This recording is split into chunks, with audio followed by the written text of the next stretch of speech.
네, 금강산에서 만난 남북 이산 가족은 오늘 이틀째 만남을 이어가고 있습니다. 65년 만에 꿈 같은 만남이지만 이번 만남 역시 이들에게 너무나 짧기만 합니다. 이들은 이산 가족 상봉 정례화를 아마 누구보다 간절히 바라고 있을 겁니다.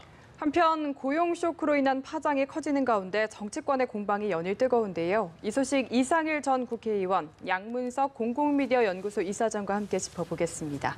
안녕하십니까? 안녕하세요. 오셨습니까? 예. 금강산이 다시 한번 또 눈물로 얼룩졌습니다. 기쁘면서도 슬픈 그 세월의 눈물을 저희가 어떻게 다 가늠을 할 수는 있겠냐마는 여러 가지 가슴 아프면서도 눈에 띄는 사연들이 많았거든요. 이사장님 혹시 눈에 띄는 사연이 있었습니까? 언론이 소개한 사연 하나하나가 그 눈시울을 뜨겁게 만들었던 그 사연들이죠. 오랜 기다림, 짧은 만남, 기약 없는 이별. 이게 계속되는 단발성 이산가족 상봉의 그 내용 아니겠습니까? 어쨌든 이 문제 근본적으로 해결해야 되는데 저는 한 두 가지 이야기를 하고 싶어요. 첫 번째는 이제 좀 추첨하지 말라. 고령자부터 그 차근차근 기회 있을 때마다 고령자부터 순서대로 이 순서를 정하고, 두 번째는 이제 전면 상봉에 대해서 말 그대로 핵 관련 이 남북 정상회담 이상으로 이산 가족과이라는 단일 이슈를 놓고라도 남북 정상이 만나서 이 문제를 근본적으로 이야기해야 될 때다. 더 이상 이러한 고통들을 북에 있는, 그다음에 남에 있는 이 이산 가족들한테 가중해서는 안 된다. 그리고 정치는 이 문제를 풀려고 정치가 존재하는 거다. 저는 그렇게 생각합니다. 알겠습니다. 추첨하지 말라는 게 정말 기다리기만 하다 돌아가신 분들이 많거든요. 네, 사연, 그렇습니다. 인상 깊은 사연 있으신가요? 이번에도 남측의 형이 북측 동생을 만나려고 했는데 지난 3월에 돌아가신 경우가 있고요. 또 다른 사연도 오빠를 만나러 갔는데 오빠는 올해 돌아가시고 그 오빠의 딸을 또 만난 경우도 있고, 그러니까 지금 대한민국의 경우는 5만 6천 명 정도가 지금 신청해서 대기 중인데 그 중에 한 62%, 그러니까 3만 5,500명 정도가 80대 이상입니다. 그러니 이분들이 기다리시다가 어떻게 될지 모르는 상황이에요. 그러니까 우리 이사장님도 말씀하셨지만 정말 전면 상시 상봉을 꼭 이 남북 당국이 이걸 이뤄내야 되겠다. 문재인 대통령도 강조를 하셨지만 지금 금강산에 이산가족 면회소가 설치가 돼 있는데 수용 인원은 북측에서 좀 제한이 돼 있다고 하는데 365일 가동을 하면 되죠. 그렇게 가동을 하면 사실 추첨할 이유도 없습니다. 이번 상봉은 2년 10개월 만에 이루어졌으니까 얼마나 기다렸던 겁니까? 그런데 지금 89분이 남측에서 지금 상봉하고 있는 거고요. 2차 상봉 한 번 더 있지만 이거를 365일 가동을 해야 되고, 또 서신 교환을 정말 자유자재로 할 수 있도록 해야 되고, 저는 전화 통화도 할 수 있도록 해야 된다고 봅니다. 그래서 이 문제는 정말 이 민족의 정말 가장 중요한 문제. 그리고 우리 인도주의 차원에서 남북 당국이 꼭 풀어야 할 문제로 중점을 두고 풀어가면 되겠다. 그리고 최대한 빨리 하면 좋겠다는 거고. 이번에 89살 되신 남쪽의 황우석 선생이 71살인 딸 만나서 사라져서 고맙다. 이 말씀하신 거 얼마나 찡합니까? 그게 아마 우리 이산가족들 전부 같은 마음인데, 더 이상 정말 오랜만에 60몇 년 만에 만나려고 했는데 얼굴 못 보는 이런 경우가 더 이상 있어서는 안 되겠다, 이런 생각이 듭니다. 알겠습니다. 사라져서 고맙다라는 그 이야기를 사실 이번에 하고 나면 또 언제 할 수 있을까라는 생각을 하면 참 마음이 아픈데 저는 궁금한 게, 이게 우리는 그나마 좀 적극적인 걸로 알고 있습니다. 그런데 북한 입장에서 굳이 가족들을 체제 문제도 아니고 근데 왜 굳이 가족들을 이렇게 만나는 걸 좀 꺼려할까? 이 부분은 왜 그런 걸까요? 일단 용돈을 들고 가는 쪽은 남쪽이 용돈을 들고 가잖아요. 결국 양국의 빈부의 문제, 경제력의 문제, 이러한 부분들이 실질적으로 만나면 북한 체제의 취약성과 북한 경제의 취약성들이 구체적으로 드러나는 과정들이거든요. 이제 이런 측면에 있어서 자신들의 치부들을 보이고 싶지 않은 점이 가장 큰 것 같고, 두 번째는 아주 중요한 정치적 그 수단이 이산가족 상봉이라는 거죠. 그래서 남북 관계에서 중요한 정치적 수단으로서 그 일관되게 활용해 왔던 것. 예. 이건 대표적으로 미군 유해 송환 같은 경우가 유해임에도 불구하고 찔끔찔끔 보내주는 이런 부분들은 말 그대로 인도주의적 차원에 있어서 상당히 전 세계적 지탄을 받을 수밖에 없는 상황이다. 예. 이런 측면이 그 하나 그 강조가 돼야 되고, 또한 남북 관계에서 남쪽의 그 고민들도 안 있겠습니까? 실질적으로 이산 가족 상봉을 위해서 다른 대가를 지불해야 되는데 이제 다른 대가를 지불하면 퍼주기, 그 다음에 핵무기 그 제조에 그 뒷돈 대주기 이런 식으로 또 공격이 들어온단 말이에요.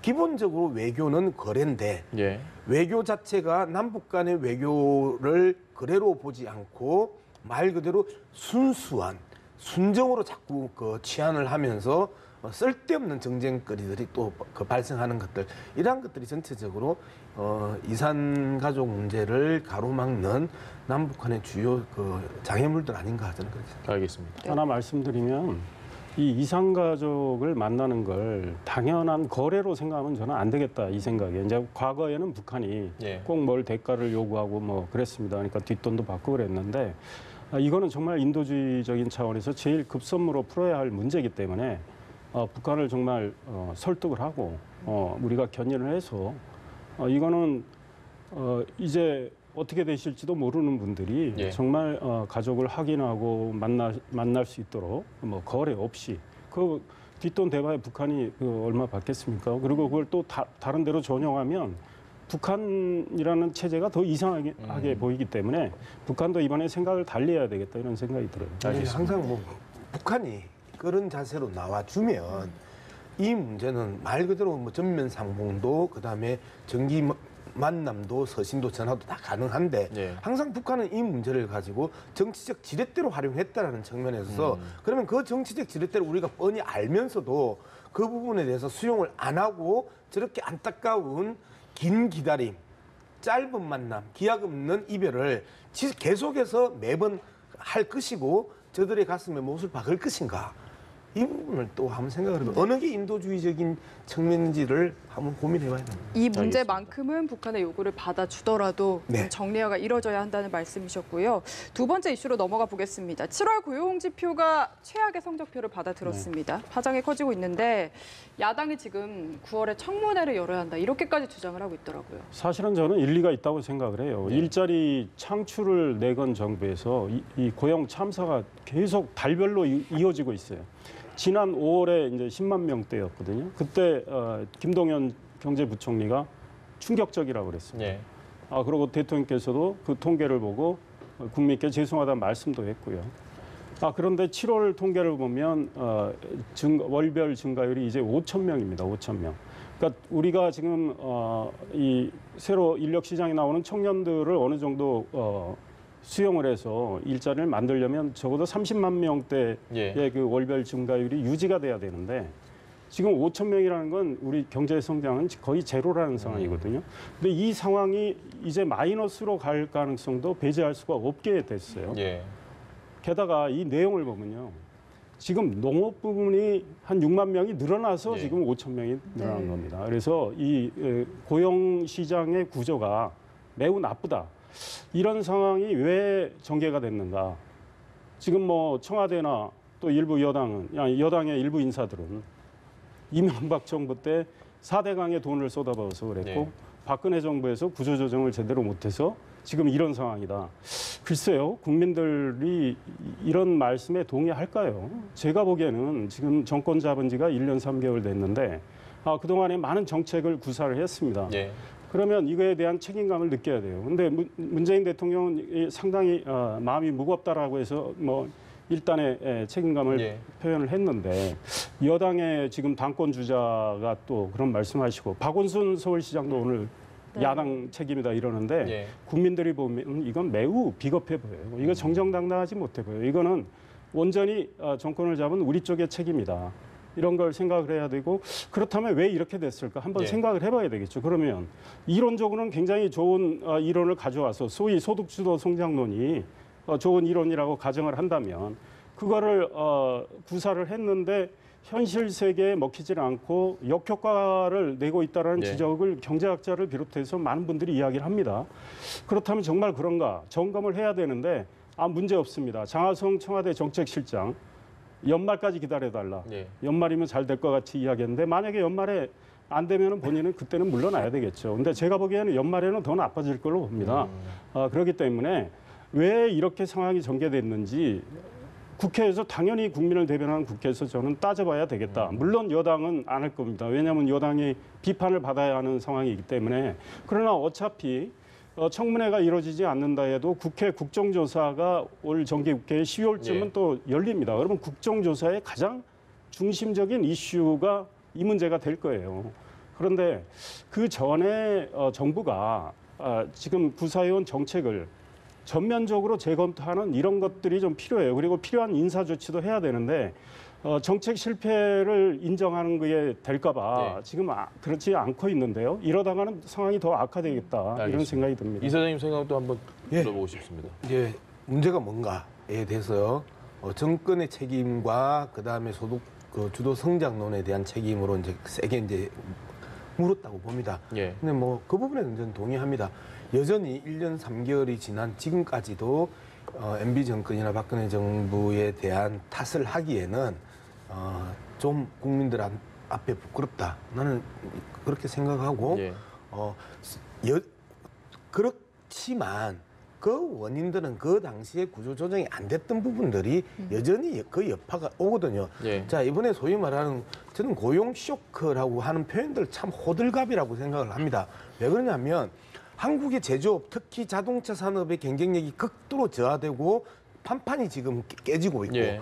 그다음에 아시다시피 MB정부 때부터 구조조정을 못했던 조선산업이 사실상 몰락 상태에 예. 갔고 예. 현대중공업 오늘 또 2,000여 명의 유인력들이 또 발생을 하고 잔량들이 없는 상황이고 그리고 뭐 통영 고성에 있는 성동조선은 사실상 폐업 직전에 가 있고 STX 폐업 직전에 가 있고 조선산업이 몰락했거든요. 그 조선산업의 몰락은 MB 정권 박근혜 정부를 거치면서 몰락을 했단 말이에요. 네. 자, 이런 상황에서 고용에 있어서 실질적인 감소는 어디에서 일어났느냐면 자동차 산업과 조선에서의 사실상 몰락이나 경쟁력 저하를 통해서 그 고용의 감소가 극단적으로 거기에서 일어났습니다. 예. 소위 말해서 최저임금을 인상해가지고 소상공인 영역에 있어서 이 고용이 감소된 부분들은 극히 미미하다라는 겁니다. 이번 통계 자료를 보면. 그렇기 때문에 자꾸 소득주도 성장이라는 부분을 공격함으로써 뭔가 이 현재의 그 문재인 정부의 방향성이 잘못된 것처럼 공격하는 것은 무리하다. 저는 진단이 잘못되면 처방이 아주 잘못될 수밖에 없다. 지금 진단은 정확하게 하자. 예. 제조업의 사실상의 위기가 고용 감소로 이어졌고 이제는 제조업에 대한 근본적인 혁신을 해야 되는데 제조업은 다 대기업들이 하고 있습니다. 공정 경제라는 부분들이 이 영역에 들어가는 거고요. 그다음 중소기업들을 탄탄하게 만들어야 되는 거 아니에요? 이게 혁신 성장 아닙니까? 그다음에 저소득층들이 소비력을 일정하게 가지고 있고 소비 진작과 내수 진작들을 풀어 나갈 수 있다라는 게 그 소득주도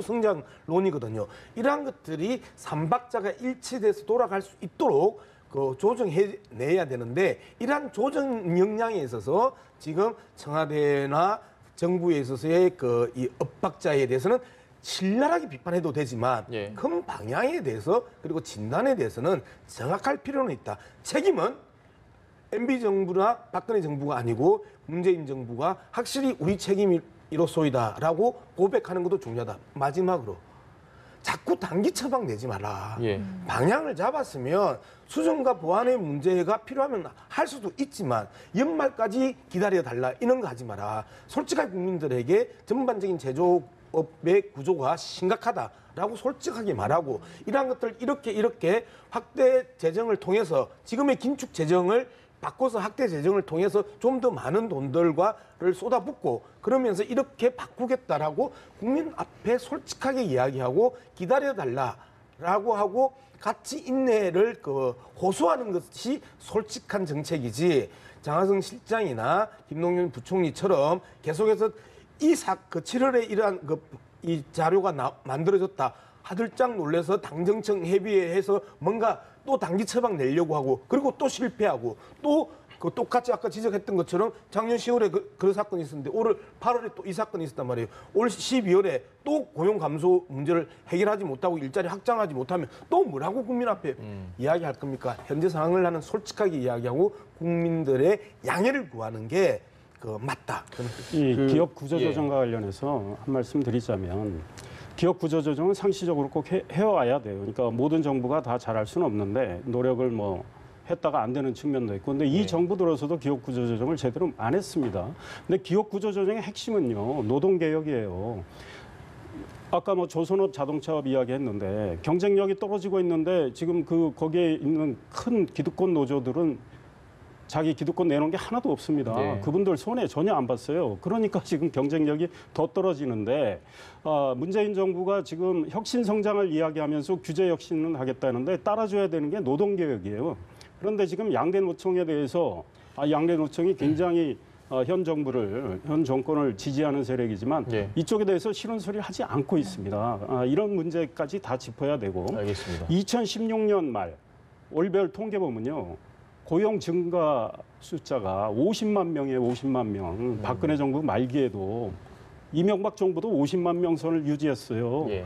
그런데 그들 정부 때문에 이렇게 지금 5천 명이라는 초라한 숫자다. 이거는요. 제가 보기엔 어불성설이에요. 알겠습니다. 그리고 자영업자들이 과거 정부에서 광화문 거리 나왔습니까? 그럼 왜 나왔습니까? 그 자영업자들이. 최저임금이 2년 동안 29%가 올랐는데 그걸 어떻게 감당합니까? 주변에 식당 가면 폐업하는 데도 많고 종업원 다 내보내고 이제 자기가 종업원과 주인을 함께 하고 있어요. 그러니까 이런 문제에 대해서 그걸 무시하고 갔기 때문에. 그러니까 업종별, 지역별로 최저임금도 차등 적용하는 게 맞았다고 봐요. 근데 그거를 무차별적으로 한 거 아닙니까? 그리고 대통령이 휴가 가시기 전에 광화문에서 호프집 미팅하면서 이 영세상공인들, 자영업자들 만났어요. 그분들이 장관 만나는 줄 알고 그래도 열심히 적어왔죠. 대통령 앞에서 이야기했습니다. 어려움을 하소연했어요. 그리고 업종별로, 지역별로 최저임금 차등 적용해달라고 이야기했는데 대통령께서도 이런 지하에 이거는 차별이 생기니까 안 됩니다. 그럼 그분들은 맥이 빠지는 거죠. 그러니까 정책을 좀 한번 점검해야 할 때다. 그리고 그 잘못된 생각을 가진 분은 이제 정리하는 게 맞아요. 저희가 굉장히 지금 다양한 주제를 할 수밖에 없는데 경제라는 게 워낙 어려운 부분이기 때문에 이런 질문 드리고 싶습니다.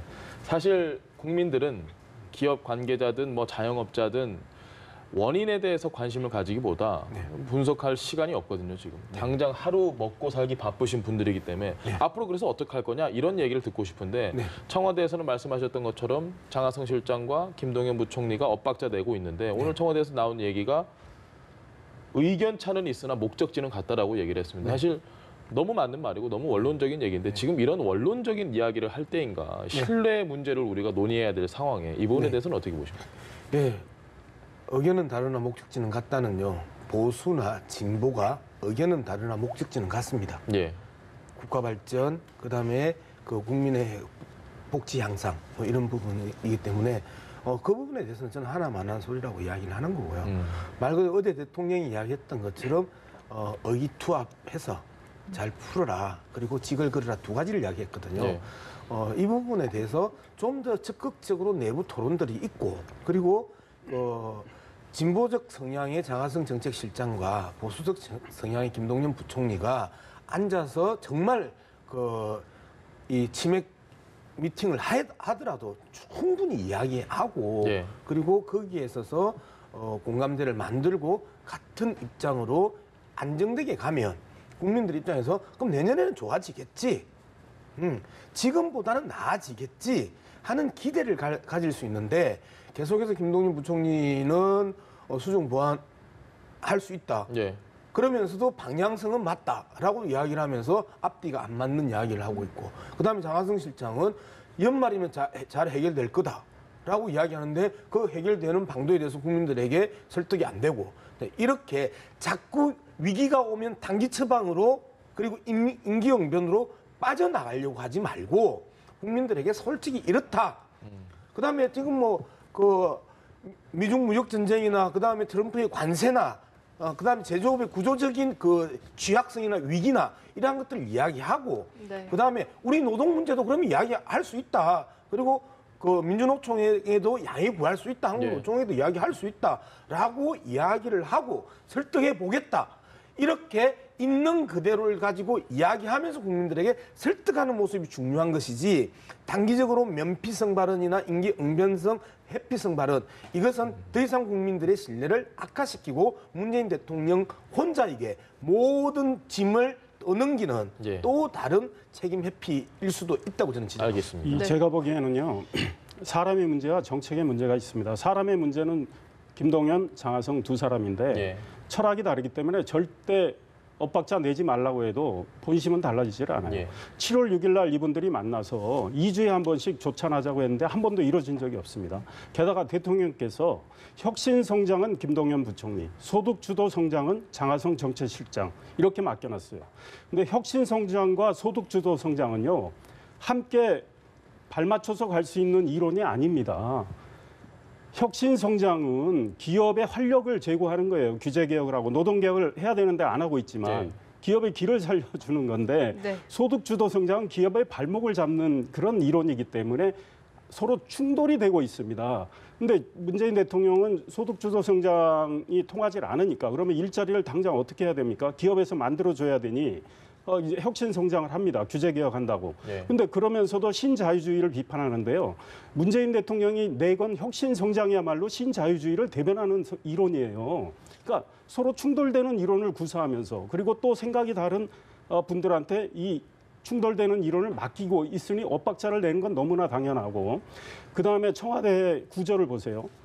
조금만 짧게 네, 부탁드립니다. 정책실장이 있고 경제수석이 있고 일자리 수석이 있고 경제보좌관이 있고요. 대통령 직속기구로 일자리위원회가 있습니다. 예. 이 기구가 너무 많아요. 중구난방인 거죠. 과거에 경제수석 한 명이 다 하던 일입니다. 일자리 창출. 경제부총리하고 경제수석하고. 사람만 잔뜩 갖다 놓고 국민 세금 써가면서 엇박자 내고 있는 겁니다. 그래서 배가 산으로 가고 있는 형국이다. 그러니까 이론도 점검을 해야 되고 사람도 정리해야 된다 이 생각. 알겠습니다. 저희가 계속 지금 경제 얘기를 하고 있는데 민주당 얘기로 좀 넘어왔는데 여기도 경제와 어느 정도 연관되는 부분이 있습니다. 민주당 전대가 이제 며칠 안 남았습니다. 근데 이해찬 의원이 어쨌든 일강 체제라는 분들이 많은데 김진표 후보 같은 경우, 김진표 의원은 경제를 굉장히 많이 얘기를 했습니다. 현재 분위기로 봤을 때 김진표 의원에게 좀 더 힘이 실릴 수 있는 가능성이 있다고 보십니까? 뭐 현재 뭐 데이터 각종 여론조사 데이터들이 이제 뭐 하루에도 두세 개씩 이제 쏟아져 나옵니다. 예. 그러면 처음에는 1강 2약, 그다음에 또 뭐 1강 2중 그러다가 이제는 1대 1대 1이 돼버린 거죠. 그래서 세 사람 중에 누가 될 줄 모른다. 예. 근데 이제 문제는 각각의 정책이 귀에 잘 안 들어온다는 겁니다. 예를 들면 송영길 의원 같은 경우에 북방 경제를 예. 이제 이야기를 하고 있고, 그 다음에 김진표 의원 같은 경우에는 중소벤처기업 활성화를 이야기하고 있고, 그 다음에 저는 이해찬 의원 같은 경우는 정확하게 경제 정책의 핵심 키가 뭔지 잘 모르겠고, 이제 이런 측면에 있어서 이러한 논쟁들이 아주 격렬하게 붙어주고, 그다음에 예를 들면 중소벤처기업 활성화의 문제가 왜 그러면 MB 때 실패했고, 그 다음에 박근혜 때 실패했고, 그러면 똑같이 중소기업 벤처 활성화 이야기 하는데 어떻게 하면서 어떻게 해야 성공할 수 있을 것인가에 대해서 격렬하게 논쟁을 해줘야 되고요. 네. 그 다음에 3년차 접어들어서 본격적으로 기업으로서의 위치를 잡아줬을 때 그때 또 한 번 강한 지원들이 있어야 되는데 지원이 없었기 때문에 3년 견디다가 다 쓰러지는데, 그럼 쓰러지지 않게 지속 성장 가능할 수 있도록 어떤 지원을 해줘야 되는지, 그다음에 M&A 시장을 활성화시켜서 대기업들이 그러한 벤처기업을 사줄 수 있도록 그러한 규제 완화를 어떻게 해줄 것인지, 이런 다양한 것들을 가지고 집중적으로 토론을 해야 되는데 토론이 안 이루어지고 있다. 북방경제 마찬가지잖아요. 남북경협이 사실상 유일한 탈출구거든요. 지금 상황에서는. 그리고 중국과 러시아로 뻗어나가는 새로운 경제지대의 확장, 예. 영토 확장에 대한 부분인데, 이러한 부분들도 뭐 다른 후보들이 논쟁을 붙어서 치열하게 토론을 하면 저 세 명의 후보들이 말 그대로 경제 정책을 갖고 뚜렷한 입장차를 보이는구나. 예. 그러면서 동의하면, 그 정책에 동의하면 지지하고 그 정책에 동의하지 않으면 지지 안 하면 되는데, 여전히 예전보다는 훨씬 더 업그레이드된 이 당내 경선을 하고 있지만 정책이 안 살아난다. 정책이 좀 살아날 수 있도록 예를 들면 이런 연합뉴스 TV 같은 경우도 세 사람 불러서 토론하고. 하나씩 예. 한 토론을 붙여주라. 그래서 언론에서 경제를 어떻게 살릴 것인지에 대한 이야기를 하는 거고, 예. 그다음에 이상일 의원하고 저하고 많은 부분들이 좀 생각이 다르단 말이에요. 노동에 대한 부분도 다르고 청와대의 이 구조에 대해서도 많이 다르단 말이에요. 그럼에도 불구하고 그 평가에 대해서 어떻게 생각하는 이런 지적이 있다. 그러면 당신들은 어떻게 생각하는 이 부분에 대해서라고 토론을 하고 그 토론들이 국민들을 보고 저 정도의 치열한 경제적인 고민들을 하고 있구나. 예. 그리고 저러한 입장을 가지고 있구나. 저 입장이면 우리 경제가 살 수 있겠구나 하는 것들을 좀 보여주면 좋겠습니다. 네, 알겠습니다. 어떤 구체적인 선명한 정책 차별성이 부족하다는 얘기를 하셨는데 이게 한국당에도 좀 적용되는 부분이 있는 것 같아서 이야기를 네, 해볼게요. 네. 김병준 위원장이 계속해서 새로운 보수가치 정립을 이야기하는데 이게 네. 구체적으로 비전은 없고 공허한 말잔치다라는. 지금 현재까지는 그렇습니다. 그러니까 소위원회가 또 구성이 됐는데 예. 거기서 활동을 해서 뭘 내놓을지 모르지만 사실 뭐 보수의 새로운 가치, 이게 뭐가 나올지 뭐 궁금하긴 해요. 뭐 물론 김병준 위원장이 얼핏 이야기는 했습니다. 좀 추상적이긴 하지만 자율, 또 공정이라는 컨셉은 사실은 과거의 새누리당이나 이런 쪽에서는 그게 좀 덜 네. 중점을 뒀던 건데 이번엔 공정, 그다음에 또 포용. 민주도 있습니다. 네, 그렇습니다. 민주는 뭐 당연히 이건 뭐 좋은 여야를 내용이 떠나서 다 들어가 있습니다. 네, 그런데 그건 너무 추상적이에요. 그리고 제가 지적하고 싶은 거는 보수의 가치를 몰라서 문제가 된 게 아니에요. 예. 보수의 가치를 구현할 수 있는 그 인물들이 그 당에 국회의원이 있고 위원장이 있는데 이분들이 그 가치를 제대로 구현하지 못해서 그런 겁니다. 그런데 그 인물들은 그대로 있는데 그래서 네. 또 인적 청산을 안 하시고 가치를 재정립한다. 좋죠. 가치를 새롭게 정립해서 시대 흐름에 맞게 조정하는 거 좋습니다. 근데 그 조정된 가치를 구현할 사람은 또 그 사람들이에요. 근데 그 사람들이 그동안에 제대로 했느냐. 예. 왜 웰빙 정당 소리 듣고 기득권 정당 소리 듣고 지금 정권을 뺏기고 이렇게 한심한 모양새가 됐는데도 정말 각성하는 느낌이 없지 않습니까? 예. 국민이 보기에. 뭐 자유한국당에 계신 분들도 나름대로 노력한다고 봅니다만 국민 입장에서 미흡하기 그지 없어요. 그렇다면 아무리 좋은 가치를 정립을 해서 국민한테 내놓는다고 해도 그거를 구현할 수 있는 사람들은 그 나물의 그 밥이다. 국민들은 여기에 실망하고 있고요. 가치 정립 좋습니다. 가치 정립해야 되고 예. 그러면 그거를 구현할 수 있는 이 인물 혁신들이 있어야 돼요. 근데 뭐 차하고 운전사 논쟁을 했는데 운전사는 리더겠죠. 그런데 거기 있는 국회의원 중에 뭐 친박으로 분류되는 한 분이 차가 문제가 아니라 리더가 문제다. 예. 근데 제가 보기에 그 차라는 자유한국당이라는 차는요. 예. 그걸 구성하고 있는 국회의원과 위원장들이에요. 거기 그 차는 사람들입니다. 그중에 리더가 운전사인 거죠. 다 자기들이 문제가 있는 거예요. 근데 나는 문제가 없고 리더가 문제가 있다. 이래서 소위 말해서 자기 책임을 느끼지는 않고 있기 때문에 자유한국당이 뭐 가치 재정립하고 뭐 당명을 바꿀지 안 바꿀지 몰라도 그 정도 바꿨다. 그리고 내년 2월에 그래서 비대위가 끝나고 전당대회를 만약에 연다. 그럼 누가 당대표 나오려고 하겠습니까?